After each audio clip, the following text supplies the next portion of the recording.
যুগের পর যুগ রইলাম রে দয়াল জপে নামের মালা, আশা ছিল প্রাণের হাবিব একদিন দিব আপনার গলায়, আশায় আশায় শাহাদের জয়বন যাইতাছে ফুরাইয়া, আশায় আশায় শাহাদের জয়বন যাইতাছে ফুরাইয়া, আমার মাইজে আমার মুর্শিদ আছে গো লুকাইয়া। আল্লাহ গো জীবন পর ডাকাতি করলাম, কত মানুষ মাল লুটপাট করলাম, কত মানুষ কষ্ট দিলাম, জীবনে এক ওয়াক্ত নামাজ পড়ি নাই। মাত্র 2 দিন আমি আমার মুর্শিদের 2টা আমল পালন করেছি, নামাজের সময় আজান দিয়েছি, নামাজ পড়েছি। আর এই মাত্র একটা সত্য কথা বলেছি, এই 2 দিনের আমলে যদি আমাকে এমন উচ্চ দরজায় তুলতে পারো, না জানে আজীবন যদি তোমার কাজ করতাম, না জানে তুমি আমারে কোন দরজার মধ্যে রাখতা। আজ থেকে ওয়াদা করলাম জীবনে আর কোনোদিন আমি ডাকাতি করব না, জীবনে আর কোনোদিন পাপ কাজের মধ্যে হাত দিব না। জোরে কোন সুবহানাল্লাহ। কেউ পারে না বুঝিতে রে ওলি আল্লাহর খেলা, বাজান কামলে ওয়ালার খেলা, কেউ পারে না বুঝিতে রে পীর মুর্শিদের খেলা, বাজান পীর মুর্শিদের খেলা। আমার এই আলোচনাটা আপনাদের কাছে রাখার উদ্দেশ্য, আমরা কেন মুর্শিদের দরবারে যাই, আমরা কেন একজন হক্কানি পীরের কাছে যাই। একজন হক্কানি পীরের কাছে যখন মানুষে যায় তখন অমানুষ মানুষ হয়, ঠিক না বাজান? এমন হাজার হাজার ঘটনা আছে। এই জন্য আল্লাহ পাক আমাকে আপনাকে, যারা আমরা বিভিন্ন জেলা থেকে বিভিন্ন থানা থেকে কষ্ট করে মুর্শিদের বাড়িতে আসি, আল্লাহ পাক যেন মুর্শিদের ফয়েজ দিয়া প্রত্যেকটা মানুষকে আল্লাহর ওলি বানায়া যার যার বাড়িতে ফিরাইয়া দে। সবাই বলি আমিন। আল্লাহ পাক বলছেন বিসমিল্লাহির রহমানির রহিম,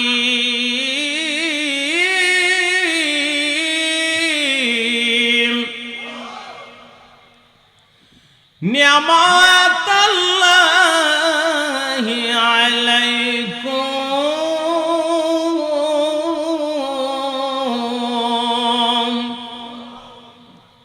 এই আয়াতে কারিমার মধ্যে আল্লাহ স্পষ্ট করে জানিয়ে দিয়েছেন, ও আমার বান্দা বান্দিরা, আমি আল্লাহ পাকের নিয়ামতের শুকর আদায় করো।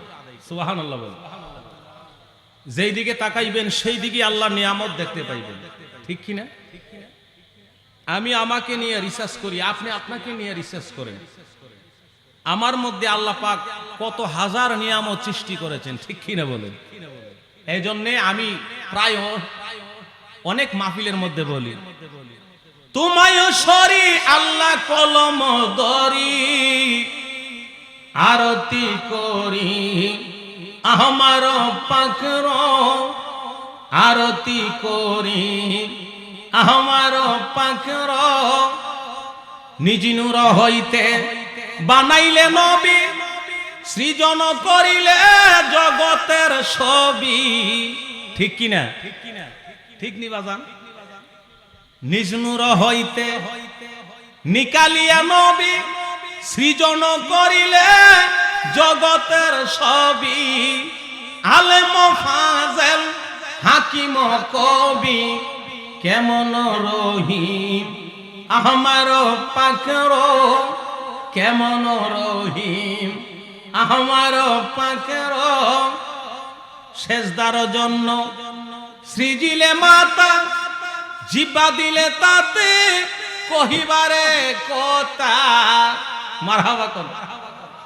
সিজদার জন্য সৃজিলে মাতা, জিব্বা দিলে তাতে কহিবারে কথা, কর্ণ যে দিলে আল্লাহ শুনিবারে বার্তা, কর্ণ যে দিলে আল্লাহ শুনিবারে বার্তা, খাজনাও চায় না আমার পাখর, খাজনাও চায় না আমার পাখর, আবার গ্রাণ টানিতে দিয়াছ না কো দেখিবারে দিয়াছ কি সুন্দর চোখ। মারহাবা কোন, আরে জোরে বলুন মারহাবা।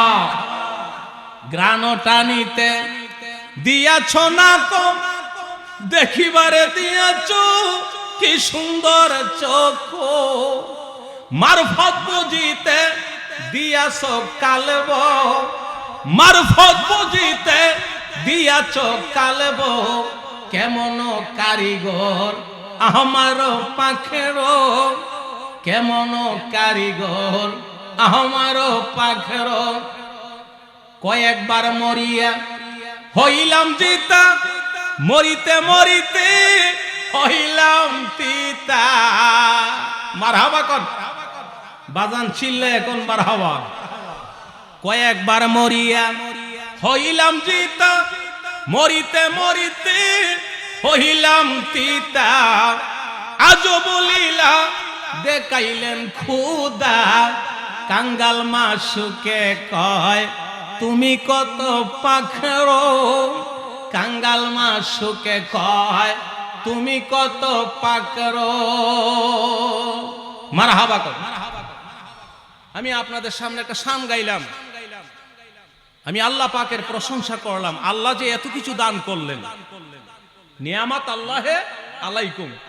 আল্লাহ বলছেন আমার নিয়ামতের শুকর আদায় করো। আমার এই পুরা শানের মধ্যে আল্লাহর নিয়ামত ভরপুর আছে, জোরে কোন সুবহানাল্লাহ।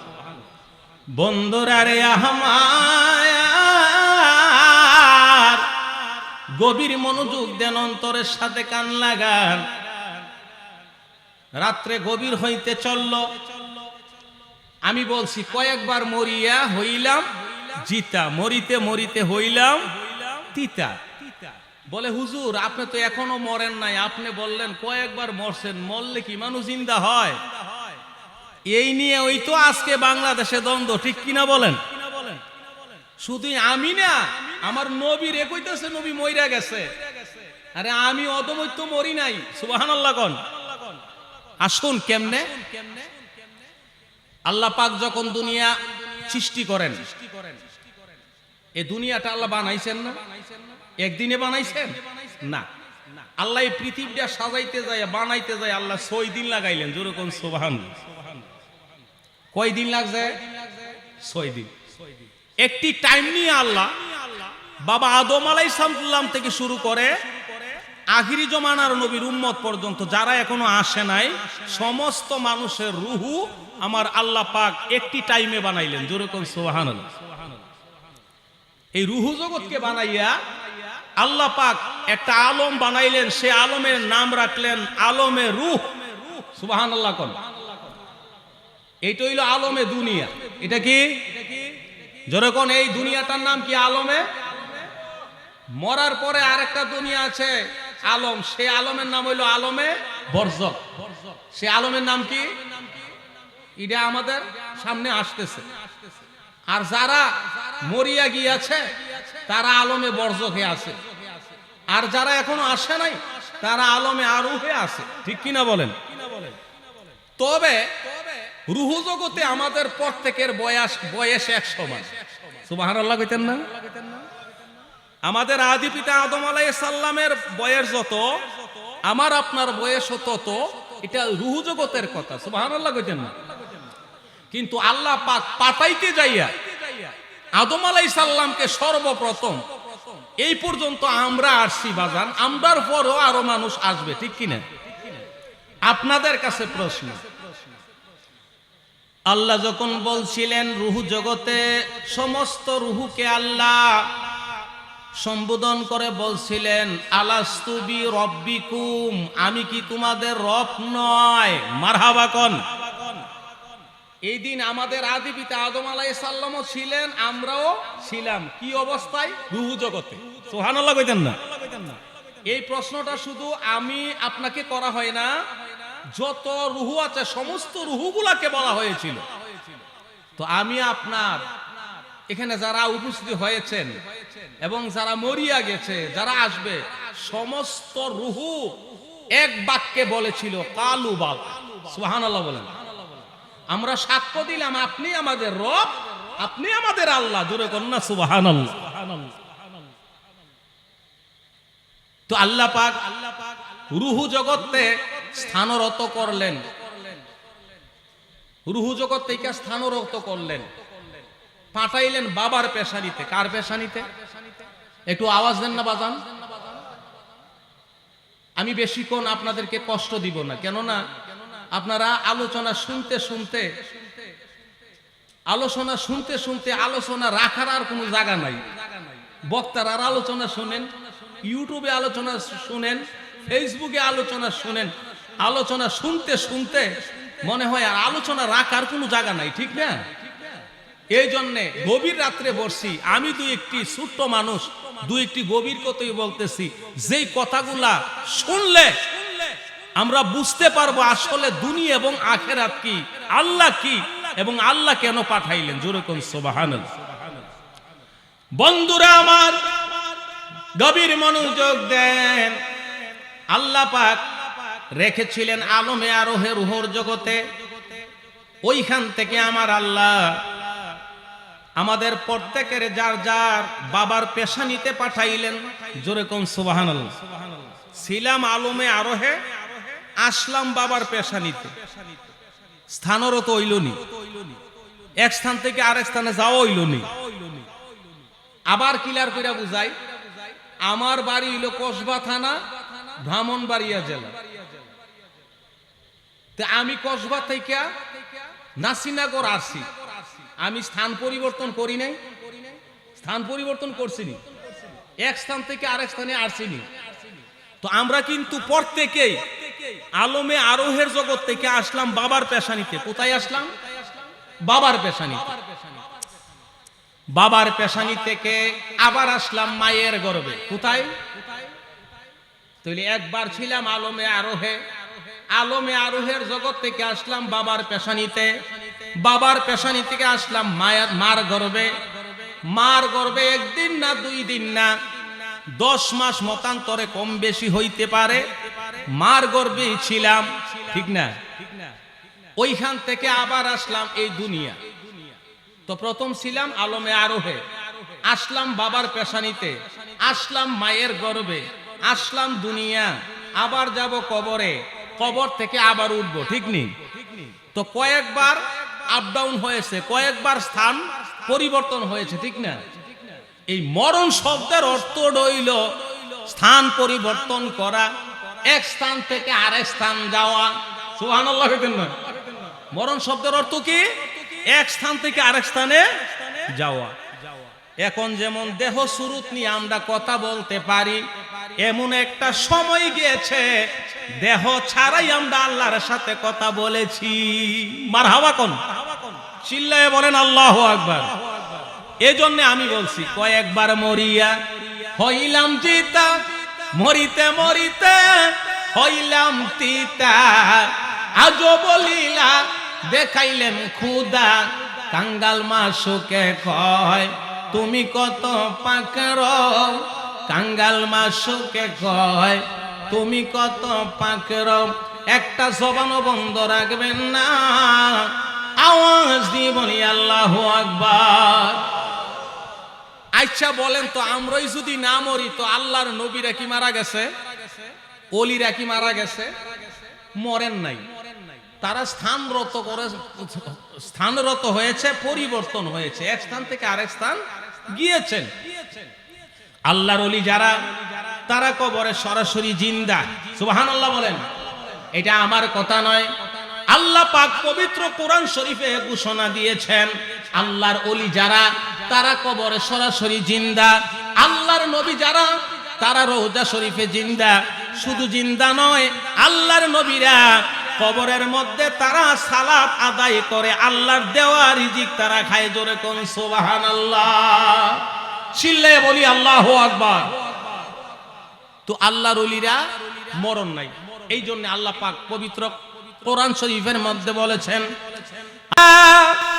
ইন্না আউলিয়া আল্লাহি লা খাউফুন আলাইহিম ওয়ালা হুম ইয়াহজানুন।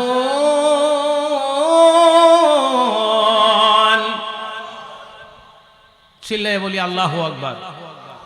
এই ওলি হইতে চান আপনারা? সবাই বলেন না ওলি হইতে চান? ওলি হইতে গেলে কোনো টাইটেল লাগবে না। ওলি হইতে পারেন একমাত্র আমলের মাধ্যমে। কিসের মাধ্যমে? জোরে কোন কিসের মাধ্যমে? ওলি হইতে গেলে মুফতির টাইটেলের দরকার নাই, ওলি হইতে গেলে মুহাদ্দিসের দরকার নাই, ওলি হইতে গেলে শায়েকের দরকার নাই। ওলি যদি হইতে চান তাইলে একজন ওলি আল্লাহর দরবারে চলে যান।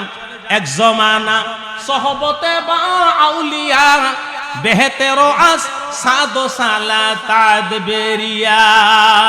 মারহাবা কোন গারে তো খাহি हमने शिनी बाखुदा गुने शिनी दर हुजूरे औलिया सलातुनिया रसूल अल्लाह सलामुनिया जोरे जोरे सलातुनिया। বাজান আপনারা যারা বাহিরে আছেন বড় কষ্ট করে মুর্শিদের দরবারে আসেন, একটি রাত্র না উজাগর করবেন। বিদায় আপনারা দয়া করে সবাই প্যান্ডেলের ভিতরে চলে আসেন। যারা যেখানে আছেন সবাই প্যান্ডেলের ভিতরে চলে আসেন। সবাই বলুন সালাতুনিয়া আলাইকুম সালামুনিয়া। আশেকানে মিল্লাত ওলি আল্লাহর দরবারে গেলে মানুষ ওলি হয়। বর্তমানে আমার বাংলাদেশের মধ্যে কিছু আলেমরা শায়েখ হইছে, টাইটেল লাগাইতে লাগাইতে বাংলাদেশ শেষ। এরা কয় ওলি আল্লাহর দরবারে যাইও না, অথচ ওলি আল্লাহর দরবারে মানুষ না গেলে ওলি হয় না। জোরে কোন সুবহানাল্লাহ। সুরের সাথে চললে মানুষ সুর হয়, ডাকাইতের সাথে মানুষ চললে ডাকাইত হয়, আর ওলি আল্লাহদের সাথে চললে মানুষ ওলি হয়। নামাজির সাথে মানুষ চললে নামাজি হয়, ঠিক কিনা বলেন? এই জন্য যারা ওলি আল্লাহর দরবার থেকে ফিরাইয়ে দিতে চায় তারা কোনোদিন নবীর উম্মত দাবি করতে পারে না। আমার নবী বলছেন, ও দুনিয়ার উম্মতেরা গো, আমি যখন থাকবো না তোমরা কার ছায়ার তলে আশ্রয় নিবে? আমি নবী বলে গেলাম, আমি যখন থাকবো না, আল উলামা ওয়ারাসাতুল আম্বিয়া, আমি যখন থাকবো না আমার ওয়ারিস হিসাবে এই দুনিয়ার হক্কানি আলেমদেরকে রাইখা গেলাম। যারা আলেমের কাছে যাইবা তারা জানে আমি নবীর কাছে গেলা। জোরে কোন সুবহানাল্লাহ। হক্কানি আলেম কারা? হক্কানি আলেম কারা? যারা একজন পীর, যারা একজন মুর্শিদ, যারা একজন হক্কানি পীর, তাদের কাছে যাওয়ার কথা বলছে। সুবহানাল্লাহ কইতেন না? বন্ধুরা আমার, গৌসে পাকের জমানায় এক বিরাট বড় ডাকাইত ছিলেন। গৌসে পাকের জমানায় গৌসে পাক ছিলেন আওলাদে রাসূল, সৈয়দ বংশ। সুবহানাল্লাহ বলেন। আমার নবীর আওলাদ। আজকে যেই দরবার শরীফে আপনারা কষ্ট করে আইছেন, এটা আওলাদে রাসূলের দরবারে আসেন। এটা আওলাদে রাসূলের দরবার আসুন নাই, স্বয়ং নবীর দরবারে আসেন। সন্দেহ আছে? জোরে কোন সন্দেহ আছে? নরম না গরম? দরবার নরম না গরম? গরম। আওলাদে রাসূল মদিনারি ফুল, আমার মুর্শিদ মাওলানা। আওলাদে রাসূল মদিনার ফুল, আমার মুর্শিদ মাওলানা। চিল্লায়ে বলেন আল্লাহু আকবার। এটা আমার কথা নয়, আমার নবী বলছে, আল হাসাইনু আল হুসাইনু সাইয়্যিদুশ শাবাব মিন আহলিল জান্নাহ। আমার ইমাম হাসাইন হুসাইন কাল কিয়ামতের দিন সমস্ত বেহেশতি পুরুষের সর্দার হবে। জোরে কোন সুবহানাল্লাহ। আল্লাহর নবী বলেন, মান আহাব্বাহুমা ফাকাদ আহাব্বানি ওয়া মান আবগাদাহুমা ফাকাদ আবগাদানি। যে উম্মতেরা আমার ইমাম হাসাইন হুসাইনকে মহব্বত করলো তারা যেন স্বয়ং আমি নবীরে মহব্বত করলো। আরো আসতে কোন আলহামদুলিল্লাহ। আল্লাহর নবী কো মান আবগাদাহুমা ফাকাদ আবগাদানি। যেই উম্মতেরা আমার ইমাম হাসাইন হুসাইনের সাথে দুশমনি করলো তারা জানে স্বয়ং আমি নবীর সাথে দুশমনি করলো। চিৎকার করে বলুন নাউজুবিল্লাহ। তো আওলাদে রাসূলকে যারা ভালোবাসে তারা কাকে ভালোবাসে? রসুলকে ভালোবাসে, জোরে বলুন সুবহানাল্লাহ। গৌস পাক আব্দুল কাদের জিলানী বাগদাদি, তিনি অলিকুলের সম্রাট, চিল্লায় বলেন আল্লাহু আকবার। গৌস পাক আব্দুল কাদের জিলানীর জমানায় কিতাবের নাম বাহজাতুল আসরার।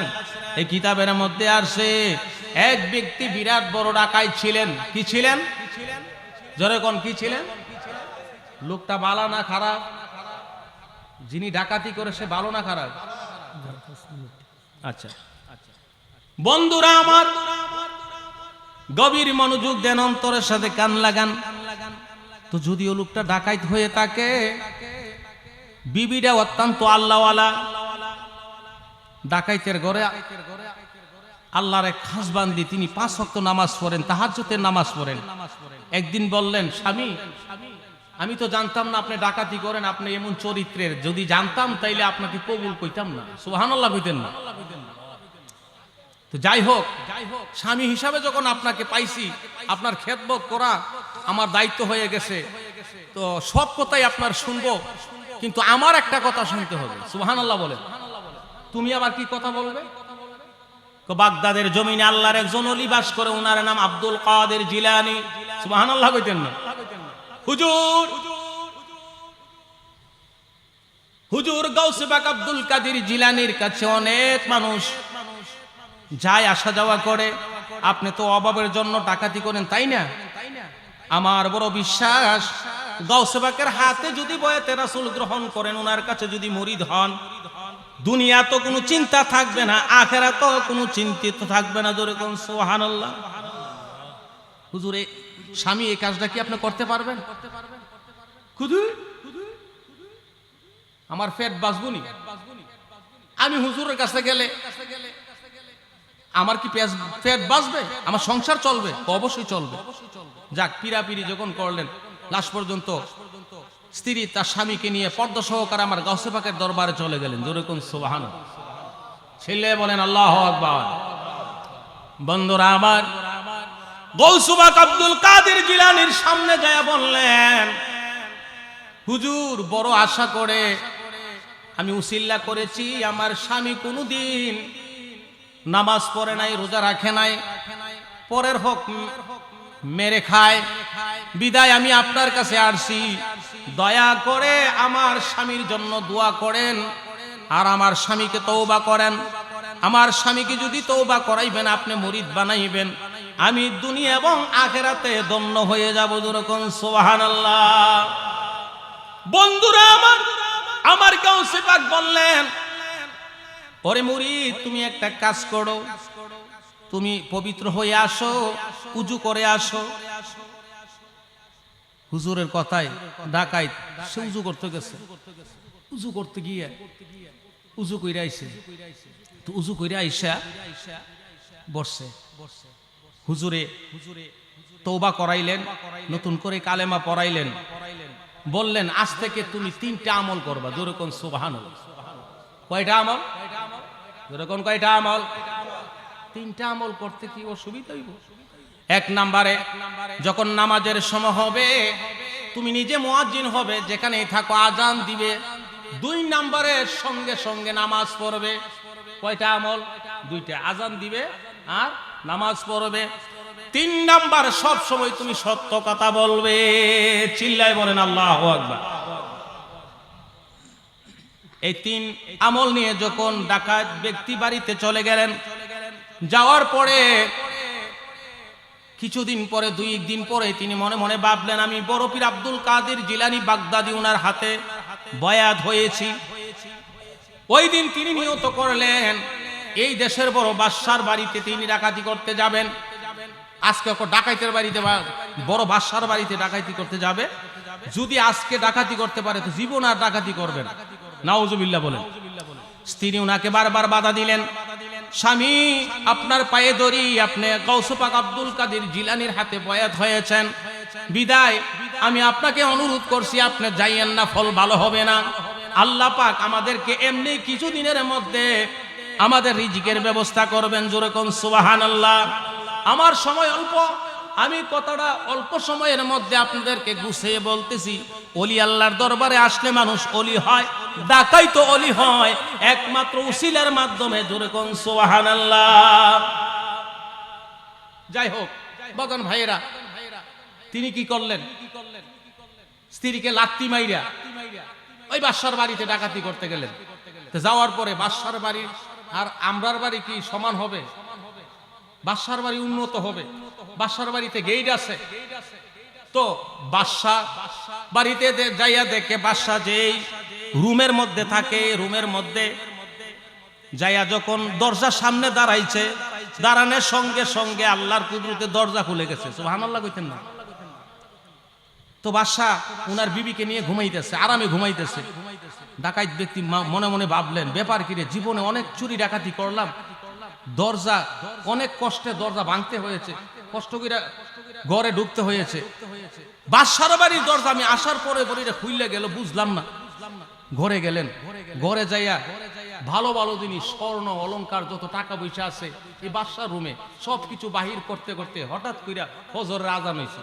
শুনতেছে চতুর্দিক দিয়া আজানের ধ্বনি আসতেছে। সুবহানাল্লাহ কইতেন। ডাকাত ব্যক্তি বলতেছে, আই হাই রে, আমি তো হুজুরের কাছে ওয়াদা করছি নামাজের সময় আজান দিব, দিয়া নামাজ পড়বো আর সব সময় সর্ব অবস্থায় সত্য কথা বলবো।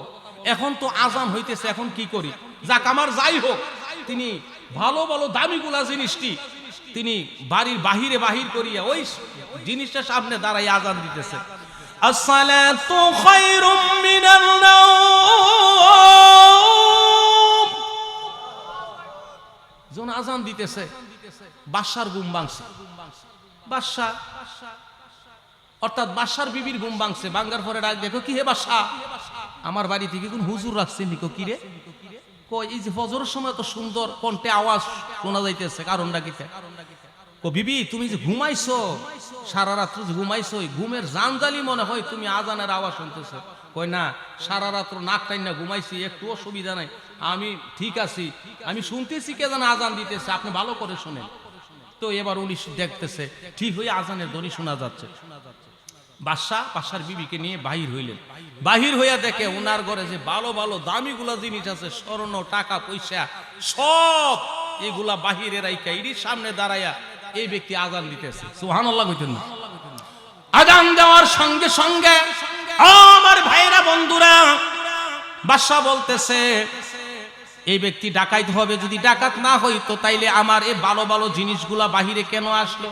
বিবি বলতেছে, আপনার জীবনে এমন কোন ইতিহাস পড়ছেন যে মানুষের ডাকাতি করিয়া ডাকাতের মাল সামনে নিয়ে আজান দেয়?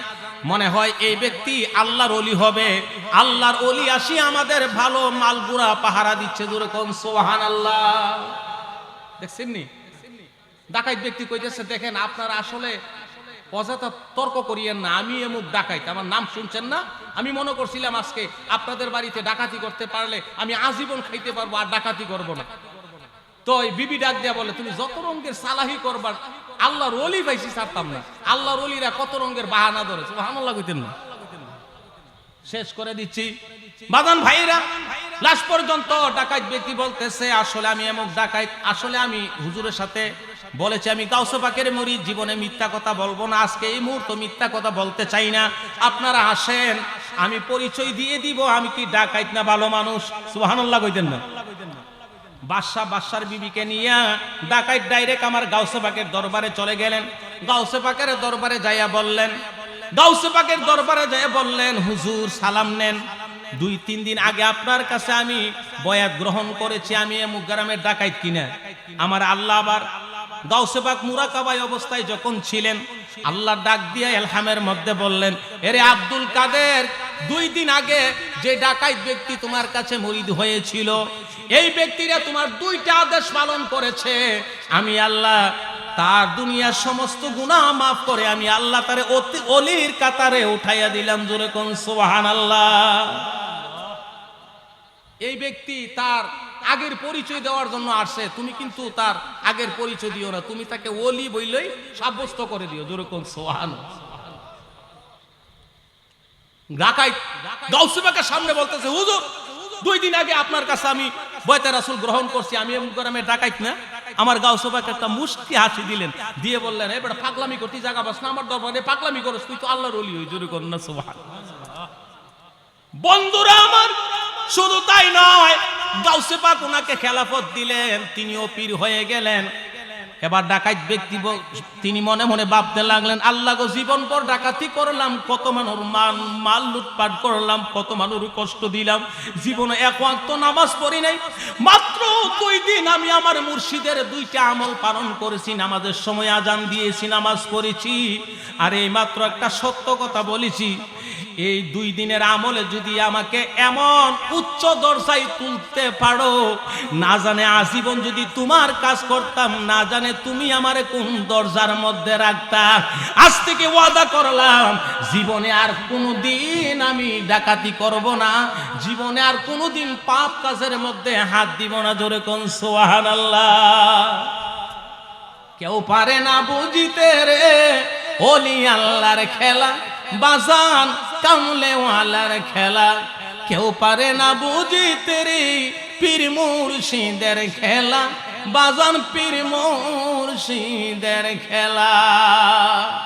আমার এই আলোচনাটা আপনাদের কাছে রাখার উদ্দেশ্য, আমরা কেন মুর্শিদের দরবারে যাই, আমরা কেন একজন হক্কানি পীরের কাছে যাই।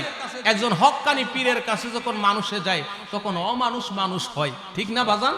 এমন হাজার হাজার ঘটনা আছে। এই জন্য আল্লাহ পাক আমাকে আপনাকে, যারা আমরা বিভিন্ন জেলা থেকে, বিভিন্ন থানা থেকে কষ্ট করে মুর্শিদের বাড়িতে আসি, আল্লাহ পাক যেন মুর্শিদের ফয়েজ দিয়া প্রত্যেকটা মানুষকে আল্লাহর ওলি বানাইয়া যার যার বাড়িতে ফিরাইয়া দে। সবাই বলি আমিন, চিল্লায়ে বলেন আমিন। আমি অল্প সময়ে আপনাদের মধ্যে 2টি আলোচনা রেখেছি। আজকের মাহফিলের প্রধান বক্তা, যিনি সারা বাংলাদেশ আলোড়ন সৃষ্টিকারী, বাতিলের আতঙ্ক, সুন্নি জামাতের নয়নমণি, হযরত মাওলানা মুফতি মনিরুল ইসলাম চৌধুরী মুরাদ পীর সাহেব, তিনি অল্প কিছুক্ষণের মধ্যেই আসতেছেন। আসার পরে উনার সাথে আবার আমি থাকবো, জিকিরে তালিম হবে ইনশাআল্লাহ। যারা যেখানে আছেন আপনারা সবাই প্যান্ডেলে চলে আসেন। এই বলে আমি কিছুক্ষণের জন্য আপনাদের কাছ থেকে বিদায় নিলাম। আমার কথায় যদি কাহারও মনে কষ্ট হয়, ক্ষমার দৃষ্টিতে দেখবেন। আমার জন্য দোয়া করব না, আমি আপনাদের জন্য দোয়া করি। আল্লাহ পাক আমাকে আপনাকে সবাইকে সুন্নি জামাতের মধ্যে রেখে এবং আমলের মধ্যে আমরা নবীর গোলাম হয়ে মরতে পারি, আল্লাহ তৌফিক দান করুক। সবাই বলি আমিন। ওয়াল আখিরি দাওয়ানা আনিল হামদুলিল্লাহি রাব্বিল আলামিন। আসসালামু আলাইকুম ওয়া রাহমাতুল্লাহি তাআলা ওয়া বারাকাতুহু ওয়া মাগফিরাহ।